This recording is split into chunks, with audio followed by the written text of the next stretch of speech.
Good afternoon, everybody. Colin Livingston here, talking torque.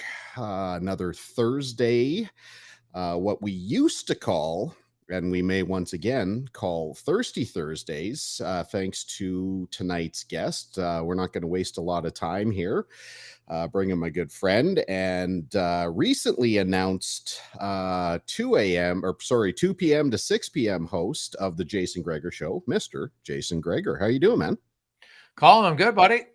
Awesome. I need to readjust my screen here because you look like you're huge and I look like I'm a slouch. There, at least we look like we're kind of on equal terms here now. There you go. Yeah, that's true. I thought I thought you just had your chair on low. I'm actually really reclined here. I'm going off of 3 hours of sleep. We were racing until just past 1 a.m. and flew back from Toronto this morning. So I'm like a mental midget here.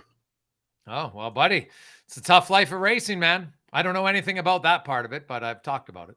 Yeah, well, you're welcome to join me anytime you like. So let's just jump right in. I think first of all, let's get into the recently announced Sports 1440. Obviously, past life was with TSN radio, but you're kind of unique in the Edmonton radio market that you also own your show. So what is, with the loss of TSN here in Edmonton, there's a lot of people clamoring for, local sports and sports radio in general. So let's talk a little bit about 1440. Yeah, it's a collaborative effort. Stingray Radio, of course, who has CFCW and K97 and the Breeze. It's located out of West Edmonton Mall. That's where our studio will be. And we're going to have live sports talk from 7 a.m. till 6 p.m. on weekdays to start. And then obviously the plan is going to be to expand that and do more stuff with different sports shows, similar to TSN in the sense that, they ran a lot of, national programming from ESPN and different things like that. So, CBS Sports, I think, is going to be the partner there. And I'm looking forward to it. It's exciting. Edmonton's a huge sports market, and they're very passionate sports fans from, St. Albert, Sherwood Park, Stony Plain, Beaumont, you list them all. And, it's going to be fun. I think it's something that, the feedback from people, they really missed it. They really want it. So, it'll be on radio but also a few new additions. Also it's, AM radio, almost any signal can be a little bit scratchy at times. There's no question about that. So, I always tell people, like, I haven't listened in my car to AM on the dial in 5 years. I always just listened on iHeartRadio on my phone. You just plug it in and, there's really like, I never went over my data and I was listening all the time. So I'm pretty sure I never saw a data charge, which is great. So it's on the Stingray app, iHeartRadio, or the radio player. Anybody out there, you can download it. It's free. So if you're driving around and you're like, man, the signal isn't great, well, that's what you can do. If you're a really astute listener and you don't like the little hissing that happens sometimes on the high dial on AM, then that's the way to get rid of it. It's crystal clear. Obviously, my show is also going to be live on YouTube and Facebook on the Nation Network. They have huge digital platforms. We're going to be pushing out a lot of content after the fact, the racing report and all of our different segments and stuff like that. So, Kevin Karras will be our morning show host. We're going to introduce something that no one really has done in the market. We're going to have a fantasy sports show from 11 to 12 every day on weekdays with Connor Halley and Brandon Douglas. And, fantasy sports is big. It's a lot of fun. It's a lot of statistics. So even if you don't play it, I think you'll enjoy this segment because you're going to learn a lot about stats on different players in football and hockey, of course, when it's on, and Major League Baseball and daily fantasy, which everybody plays. Then we have the Lowdown with Low Tide from noon until 2, longtime voice, the calming voice of the station, I would say. And then myself will be 2 to 6. Now, you've always run with a co-host, and it sounds like you've got someone lined up. Are you ready to talk about who that is yet, or not yet? No, we've got a big kind of unveiling we're going to have as a countdown, unveiling lots of different parts of the station. You kind of want to build some excitement, and so we'll have like a 10-day countdown, and unveiling different co-hosts, different contributors who are going to be regular guests on the show, stuff like that. So A lot of people that listen to TSN 1260 are going to recognize, some of the names for sure. There's going to be some new contributors for sure, which is exciting. And you know what? There will be, I can say, because I've said this before, Struddy, he's not coming back as a regular co-host just because he's got some other work stuff that he really wants to do. He's passionate about coaching. And more importantly, he's passionate about being a dad. His kids are at an age where, he feels like he'd like to be home for dinner every night with them, which is awesome. So he'll still be involved in the show, just not in the same form. Yep. And so we'll be replacing him with some people that I think everybody's going to like. Okay. Now the morning guy has been announced. Kevin Carius. Yeah, we're able to talk about KK joining the network. So obviously long time sports broadcaster with Global here, probably back to the ITV days. I can't actually remember 26 years, man. But one of the things that's kind of universal is that local sports on all the whether it's TV or radio, those programs have basically been eliminated. And, through our background with motorsports, I got to know a great number of the local sports personalities. And the one thing that was universally, shared by all of the people is that they were really heartbroken that we were losing that local content. Obviously 1440 is really going to give, guys like KK, yourself, Low Tide really focuses on hockey, but it's going to give, Edmonton local sports a chance to have a voice again. Oh, 100%. And I think that's really important. And, that was one of the reasons why we looked at Kevin and were able to convince him to come is, not only does he cover the NHL and the CFL and the pro leagues, but, he's done hundreds and thousands of stories on U of A and Nate and Grant McEwen and the AJHL teams and, Prairie Junior football. And, now obviously, there's the River Hawks who had a successful season breaking the attendance record. Yeah. The Edmonton Stingers and, Reed Clark and his group have done a fantastic job building them out. And so, there's lots to talk about, which is excellent. We have 11 hours and, obviously there'll be a fair amount of Oilers talk, but I think other sports matters and people like it. That's been proven. I've hosted a show for 20 years. I don't recall ever getting a text from somebody saying, don't talk about the U of A. Don't talk about this, right? It doesn't happen for the most part. People they're sports fans who listen to the show. And I think they kind of like to know what's going on in their community. Yeah. I mean,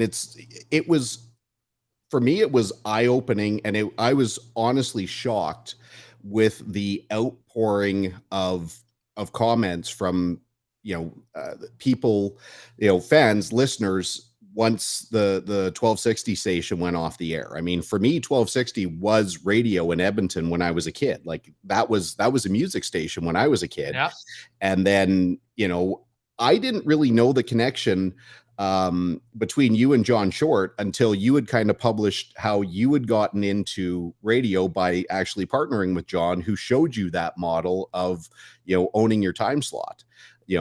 For people who don't know, can you talk a little bit about John and what his place in, in Edmonton radio history really, again, sorry, I'm a bit brain dead here, but like how important John was to not just, sports, but sports radio here in Edmonton.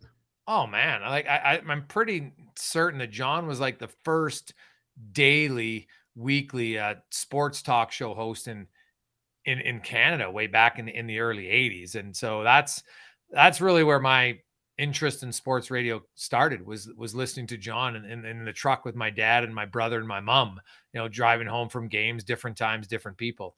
And, I had the opportunity to work with John when I was in school at Nate, and I was in my third semester. It was January of 2000, and John needed an on-site engineer. Well, an engineer is the wrong word, producer, to set up all the equipment and stuff like that.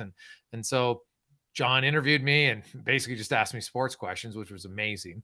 And, luckily I got the job with him and worked. And, I worked together with John for 5 years, and I learned a ton just about being a radio host and, lots of different things. He had some unbelievable stories from his time, because he worked for CP. He was always a writer first, he told me, and then he got into radio.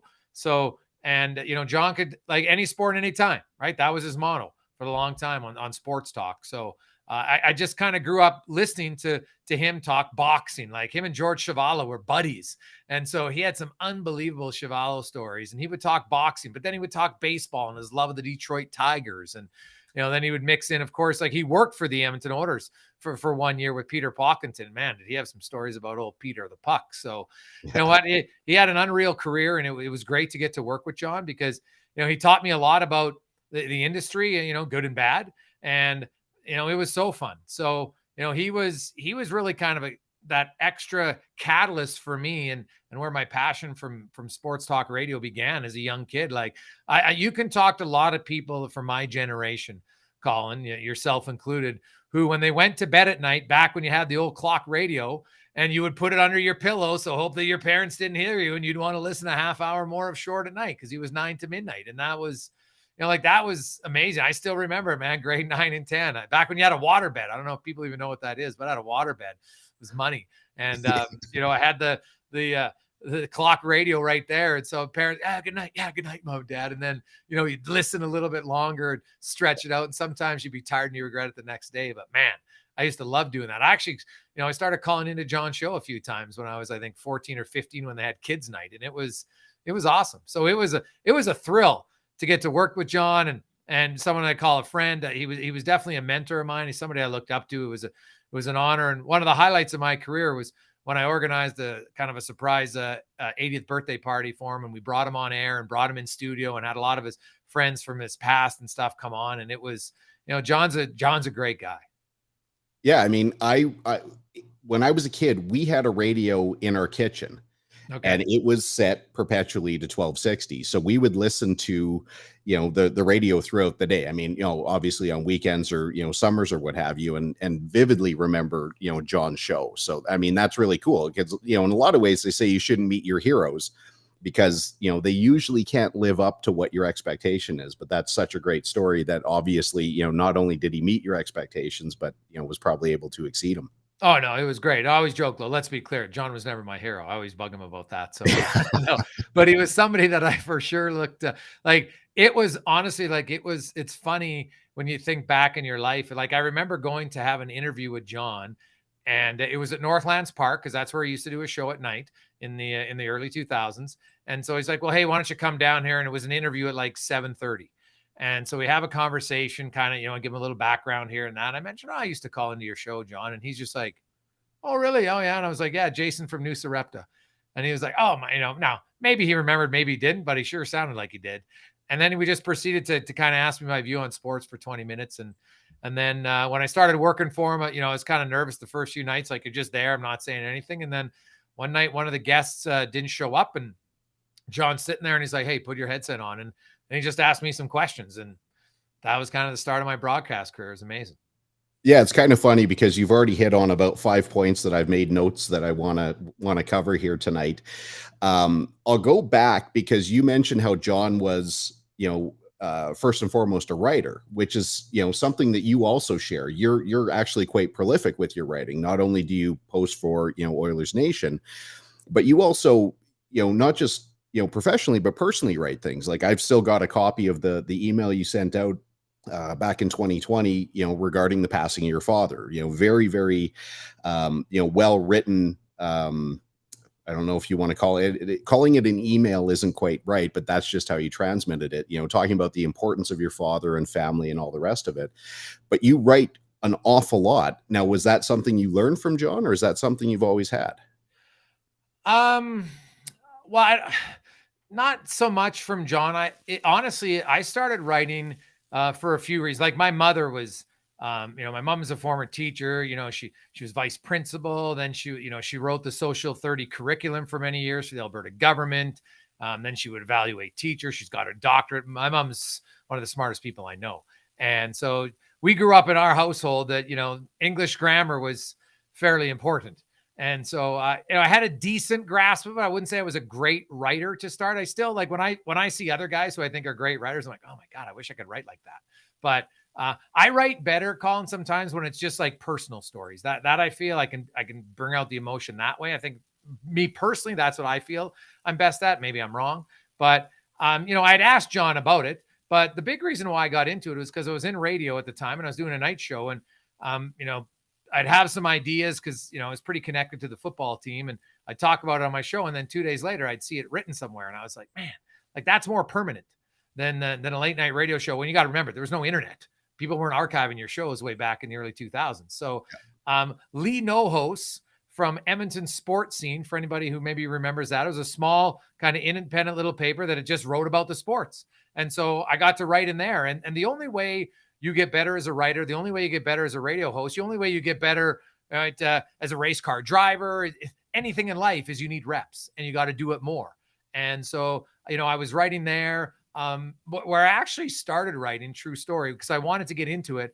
And I was playing men's league for a few years before I moved my show to to 9 o'clock at night. Like when I did my show at 11, I could play men's league because I wouldn't miss many games. Once I went to 9, I missed too many games, so I quit. But so I was starting writing, and so I would write pretend game summaries of our men's league games and then email it out to all the guys. Now, and like I would pretend, okay, so, we play this team and here was a score. And then I would make up quotes like I interviewed the guys. And usually the quotes were rather like, chirping with inside jokes and stuff, but it was teaching me how to write, in sentence and try to incorporate a quote into the article. And it was kind of fun. The guys got a laugh out of it for sure, because there was a lot of chirps in there. And, ask so-and-so, and he'd be ripping on guys, like quotes you would never actually hear from a professional athlete. So, but it was more so learning how to write. So I actually did that for 2 years after games, like the next day or something, I would write the show. So that kind of was a way to get started. And honestly, Susan Hedberg is a friend of mine. And she actually, when I started writing for Sports Scene and stuff and other places, she was my editor, and she was unbelievable. She helped me so much. And not only just edit your stuff, Colin, but she would send it back with like explanations as to why this was this way. And that really helped me become a writer. No question about it. Susan Hedberg probably had the biggest influence on making my stuff, coherent. Yeah, that's awesome. It's a really, really difficult task to master or to even become proficient, even though they're your thoughts. It's got to be worded in such a way so that, it's not too wordy. The rule that I have for myself is that if I can take a sentence that's 10 words and chop it to 7, that's a much better sentence than, I tend to add, too many words. And that's where it's great to have an editor, or now to have things like Grammarly or what have you. But you've shared over the years some of the texts that come into the text line, or some of the quotes that come in. And I think people, when you're a public figure like yourself, people seem to think that they know who you are just by your personality that you share on the air, which is clearly not who any public figure is. Their persona that they demonstrate when they're doing their show, that's not who they are as a human being. That's just really one little element of it. And people can be really critical, or, just down to belligerent. Like, how much time do you spend trying to change people's perceptions of who they think you are, versus how much time do you just kind of ignore the hate? Well, the best advice I got many years ago was, if you start listening too much to criticism from people you would never ask advice for, you might go down a slippery slope. And so that's always in the back of my mind. As a sports talk, like I think talk show like would be similar, where, it's not a persona. I go by my real name. I like, now there's times when I might take a stance on a player or a team that I know is going to generate some excitement amongst the audience. That happens for sure. But for the most part, I kind of talk like how I am. I'm a little bit like, I'm not afraid of a debate. I care about the community. I care about my family. I think it's important for people to try as much as they can, just to be a good person, right? Like, we promote a lot in our show, just be a good guy. Like, everybody can have a bad day, but just try not to be like, like I tell my son, when you make a mistake, try to keep them to 3s or 4s out of 10. It's when you make the 9s and 10s that you can't come back from. So, you'll have people more so when they hear something, they think they heard you say that. And I'm like, well, I didn't really say it that way, or that's not what I said. And so, I would say most people are pretty good with it. Some you can tell, like on the text line, you can see the history of someone. And so some people, it's just like, what was the saying about how, never argue with the stupid person because they'll beat you with experience. Yeah, And they'll drag you down to their level and then yeah, beat you with so, experience. there's some days where, you know what, it's not worth it. And then there's other days where somebody's like, maybe they're just having a bad day and they need to vent, and that's fine. I don't think you can be a sports talk host where people want to hear your opinion. People are going to disagree with you. And I always tell people, if we all agreed, it would be boring, right? Yeah. So you can agree with me on Tuesday about the evaluation of Leon Draisaitl, and then on Wednesday completely disagree with me on my evaluation of Darnell Nurse. That's totally fine, right? It doesn't matter. So I haven't had, like, I probably used to, respond more than I do now. I think that's just, you come with age. I've read a lot of books about, when people say you get wiser with age, it is true. You just learn to say, you know what, I don't really need to respond here. There's not much I can say, because some people's already made up their mind, and that's okay. They're entitled to their opinion, and I'm entitled not to care about their opinion. Yeah, for sure. I mean, I think when people get somebody like you that again, it's not like you're controversial, but sometimes you say things that people don't want to hear. Or, we saw it a lot when we would talk about racing, that if, I mentioned Red Bull and people are big Red Bull fans, then all of a sudden they want to fight about Red Bull and like, you're wrong.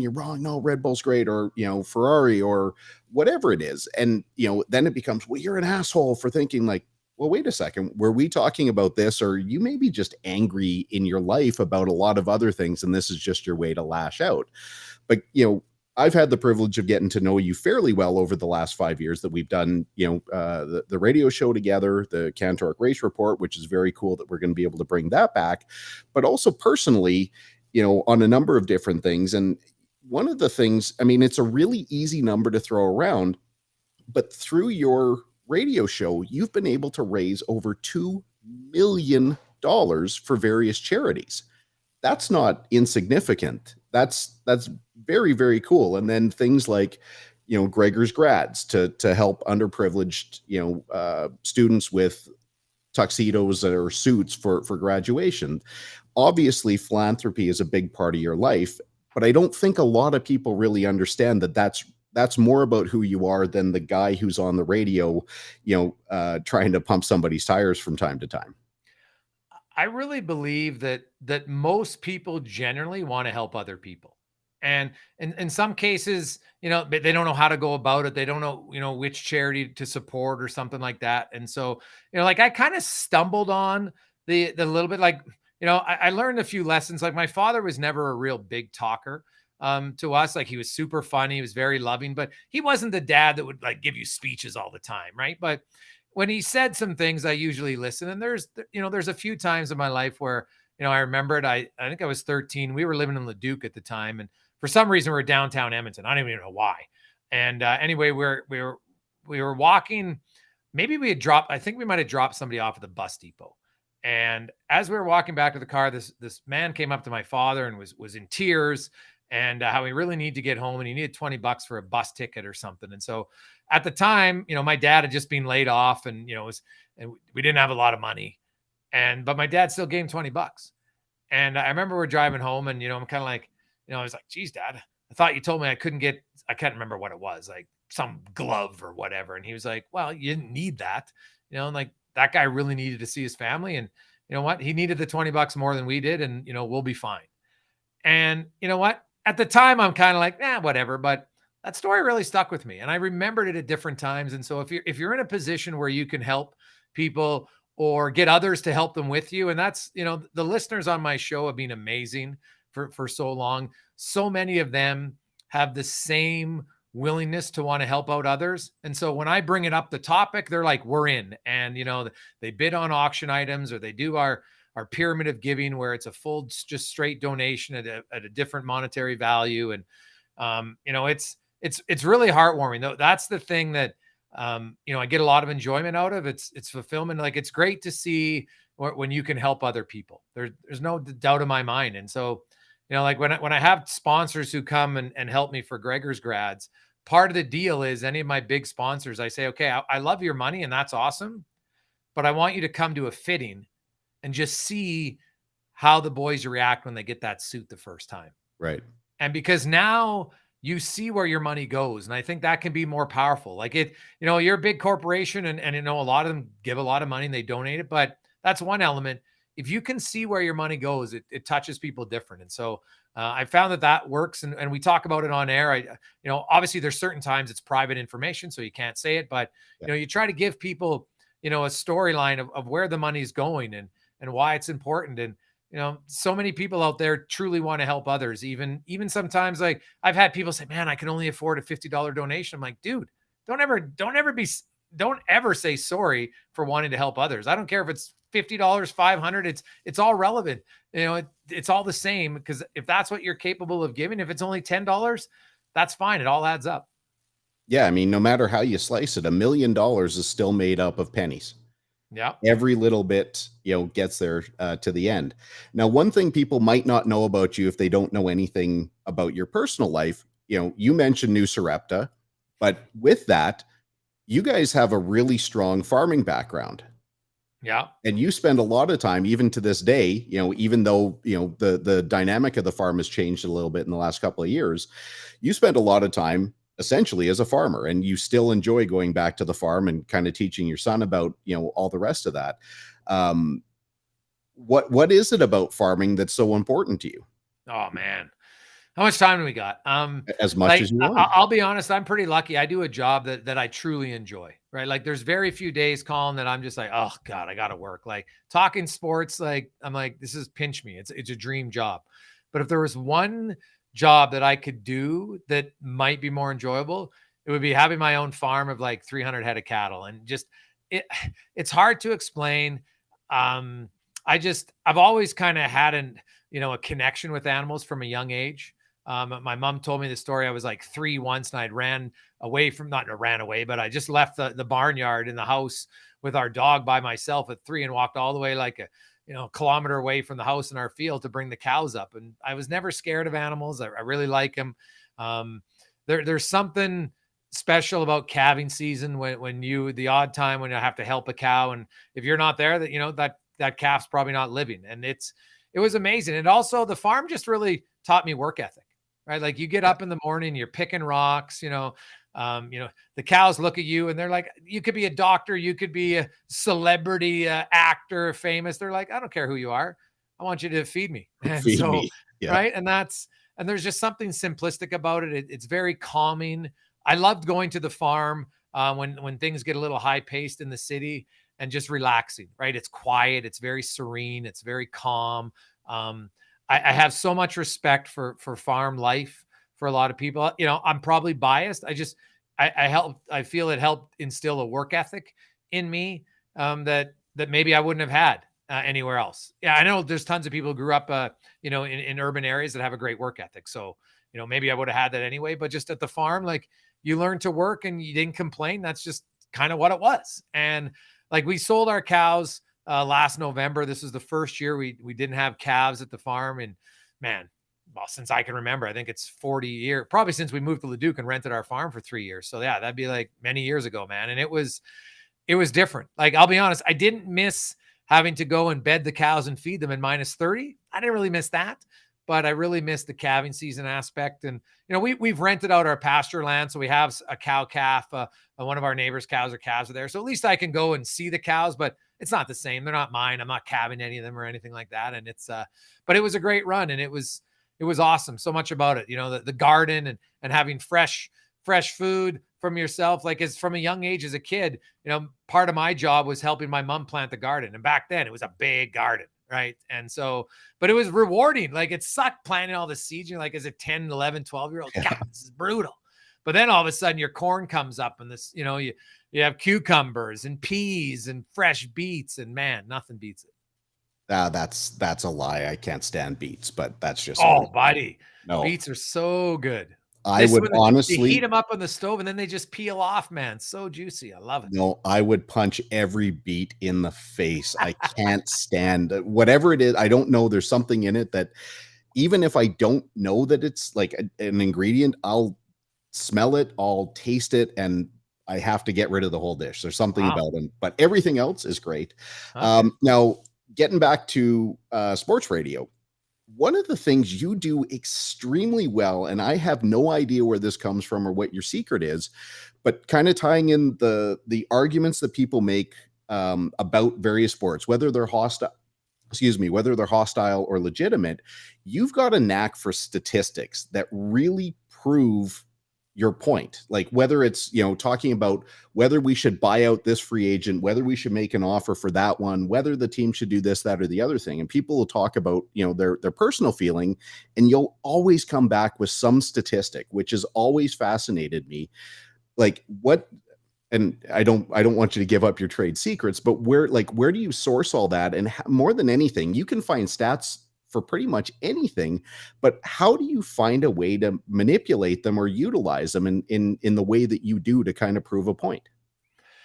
Well, I learned a long time ago, in law and ethics and in debate class, where they talked about your opinion's only valid to the point that you can defend it, right? And so if you can defend, you might not like my opinion, but if I can defend it with valid, data, statistics, or different things, science. Obviously, we don't do a lot of science on the show, maybe in working out, I guess. But but that's also a side effect of having Struddy as a co-host for so long. True. That would never play. So that, that's something, from a young age, like I always liked math. It was one of my favorite subjects. So I think, naturally I read, I've got a pretty good memory. That helps. It's not as good now as it was before. That's age thing, but it's still pretty good, I find. And so a lot of it comes from reading, Colin. Like I read a lot, probably, 3-4 hours a day before the show. I'm reading different things or I'm writing. And so when I'm writing an article, I'm recalling a lot of the stuff that I'm writing. And I like to dig deeper into topics sometimes and be like, hey, okay, I understand why, you don't like this player. Like there's a simple one because it's a hot topic in Edmonton all the time. And, people like to say how overpaid Darnell Nurse is, right? So I'm like, okay, so you don't like his contract. Fair. But, when you start saying, well, he should only be a $6 million defenseman, I'm like, hey, pump the brakes. You have to look at it realistically. You have to remove emotion. And so you look at the timing of his contract and you say, what are the other 5 comparisons in his contract? Well, look at 5 other defensemen, Morgan Riley, Seth Jones, Zach Werenski, Dougie Hamilton, for instance. And if you add Nurse, the average salary cap hit of those 5 is $8.625 million. Darnell Nurse makes $9.25. So if you want to say he's $600,000 overpaid, sure, just by going on average, okay. Keep in mind, the minimum salary in the NHL is $775,000. So you can't even sign one player to replace that. And oh, by the way, do you think Leon Draisaitl might be $600,000 underpaid? So it probably evens out at the end of the road, right? But Darnell Nurse plays the most minutes of any defenseman in the NHL. In the last 3 years, he's 3rd in the NHL in even strength goals. He's 9th in points. I think he's 7th in plus minus at even strength. So, he's not a perfect player because very few are, but he does a lot of really good things well. I think it's fair to say at times he can be, a victim of him trying to do too much and make a real glaring error. And so natural human instincts in psychology is we'll remember the one really bad play, Colin, but there could be 90 really or just subtle good plays, but they don't stand out in our memory bank. And that's actually just normal. So it's not like It doesn't even mean that you hate a person. That's just a little bit how we work as human beings. So I try to want people to think a little bit and say, okay, well, what about this aspect? And say, hey, you can not like Darnell Nurse. That's totally fine. You can not like Connor McDavid if you don't want, but there's certain statements that you just can't make, or I'm going to question you on those. Yeah. And then we can have a conversation. You don't have to agree with me, but I find that that's better than just, yelling and screaming or letting people hyperbolize. Hyperbolize happens way too often in sports analysis. And I think it's kind of lame. But it also comes down to how people perceive someone's attitude. And it's not whether they're a good player or a bad player. It's whether they like them or don't based on something that they perceive that's not really based in fact. Yeah. And that's okay. And so that's the one thing. There's always going to be emotion involved. And so you always have to factor in. And some people say, well, you know what? Maybe I just don't like him, or I don't like her. I don't like how she plays. I don't like how he plays. Fine. That, and as long as you acknowledge that, it can say, well, because I can't tell you you're wrong in saying, you know what, I just don't like how this player performs.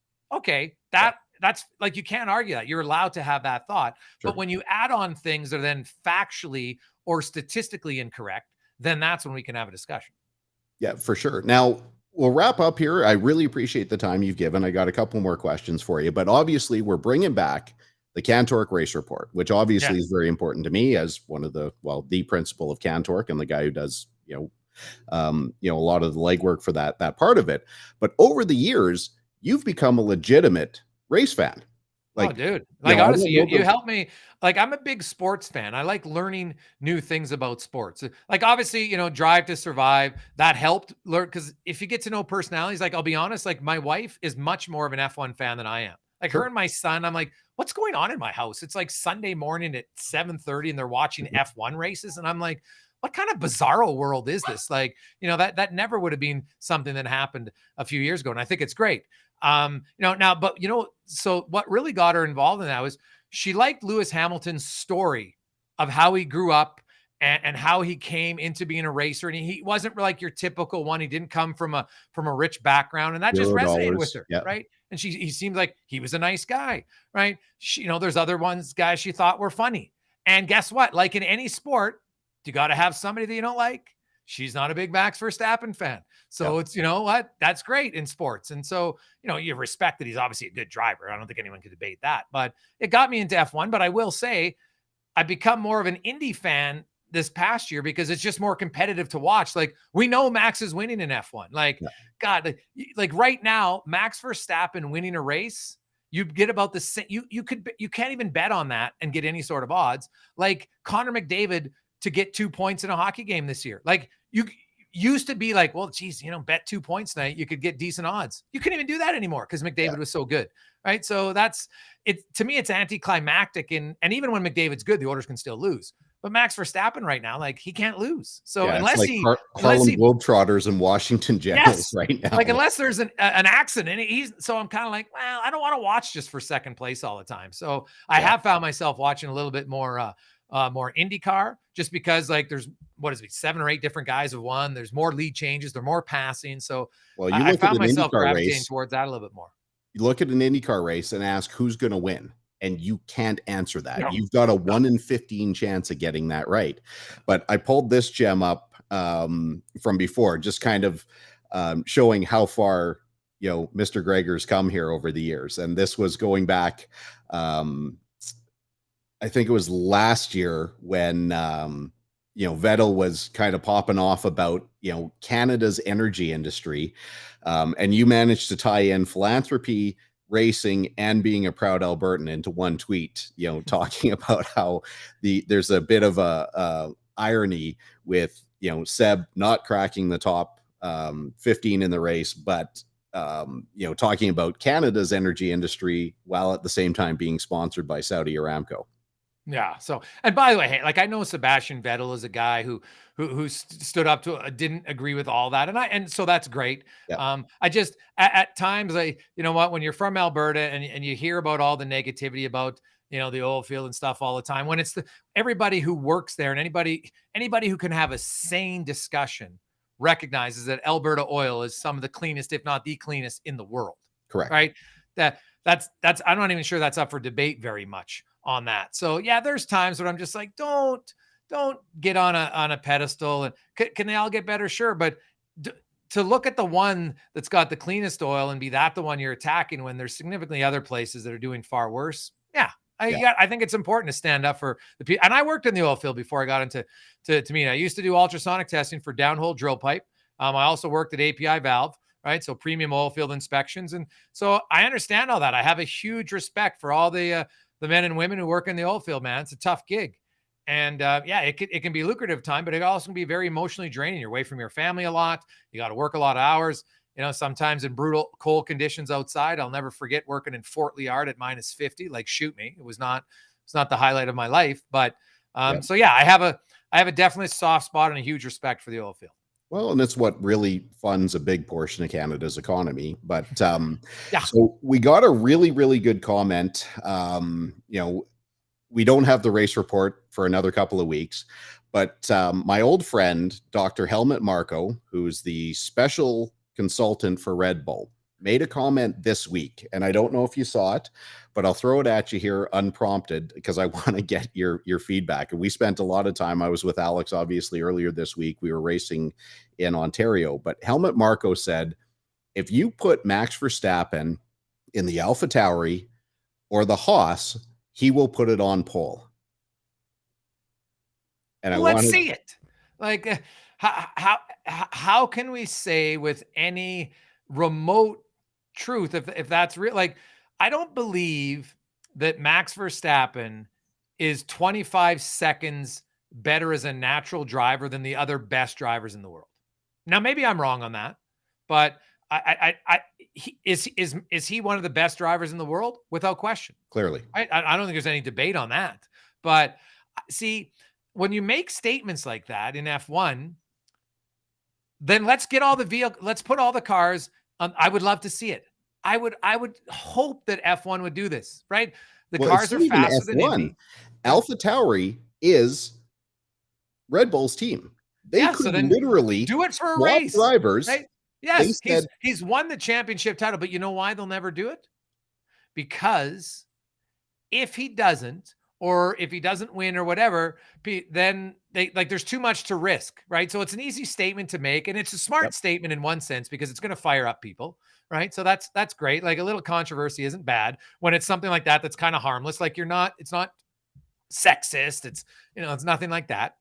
But it's one that there's no way to actually prove it unless you put him in the vehicle. And we know that he's not going to go in that vehicle in a race. Or I shouldn't say we know, like, I would be floored, Colin, if they actually did that. But it would be great. Let's be honest. Let's say, because does he have the championship title wrapped up? I think he does statistically. Not technically, but practically, yes. Okay. So once he does, that's the time to do it. What do you got to lose? Here's the thing. They put Daniel Ricciardo, who was a Red Bull reserve driver, they put him in for the tire test for Red Bull, and Christian Horner said that within a few laps, he turned a time that was fast enough that would have put him P2 at Silverstone, which had just run that weekend. So they're already saying Danny Ricciardo was, with zero experience in that car, with zero time in that car, was able to get to P2. Now he's in the AlphaTauri and is a second and a half off of Verstappen's pace. Now, the same driver in the Red Bull was close. In the AlphaTauri wasn't. Now, the statement that Marco made is completely preposterous. Couldn't put him in a Haas car no matter what, because that's not their team. But while it's great to kind of get people talking, it's also extraordinarily demeaning to their AlphaTauri drivers, saying that, the reason why the AlphaTauri isn't up front is because these drivers really suck. And if we put Max in that car, it would be like, how disheartening and how discouraging is a statement like that? Now, again, I'm not asking you to speak on his behalf, but it was just such a boneheaded thing, because it's a zero gain kind of statement, and all it does is serve to piss off your existing staff at your associated company. Yeah, I'm guessing when he said it, he probably wasn't thinking that. I think he's more so like, we're so confident in Max, we're going to say all that stuff, right? I would, because I know some diehard F1 fans will say, no, Constructor Series, Red Bull should be applauded for being better. And that makes sense from that regard. Okay. I completely understand. Yeah. But it would be awesome to see the top F1 drivers all race in an equal car. They're talking about it right now, adding motorsport to the Olympics in, I can't remember what it was, like in the next 8 years. Yeah. Where that's the discussion. So when they did that, you would race for your country and everybody would have to have the same vehicle? Correct. Because that would be awesome. Well, I mean, they haven't announced any of the details, but that's the speculation, is like, do you put them in go-karts? Do you put them in like a Race of Champions kind of car where they compete on, like, Race of Champions will 1 year race in Mexico. They've done it on ice. They, mix it all up. But I, like, as much as I love motorsport, I don't think that it belongs at the Olympics. Like, yes, they're world-class athletes, but like, I don't know. We'll see what happens with it, though. Well, it'd be expensive to put it on. Like, the Olympics is expensive as it is, for goodness sake. So, like, hey, if we're getting on to me, the Olympics should have 4 host cities and they just rotate. Yeah, I don't disagree. Stop wasting billions of dollars to put it in some countries where, you use the facilities and then they just rot. So, just like the World Cup. Yeah. Yeah. So last question for you, my man. What is one perception that people have of you or what you do that isn't true or that you want to correct? Ooh.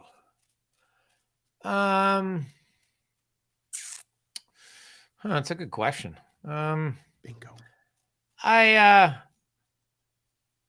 Probably that people always say, "Oh, Gregor wants to win an argument." I don't look at arguments as winning or losing. I'm like, hey, I'm not gonna allow you to get away with saying something that I believe, especially if it's statistically incorrect. So it's not about a debate isn't about winning or losing. We're not in a debate club, right? It's about saying something that's factual or not. And if you debate with facts, I've had some really healthy debates with people about facts, and it's awesome. It's more so when they come in with stuff that just is easy to say, well, that's actually physically or factually incorrect. So it's not about winning the argument.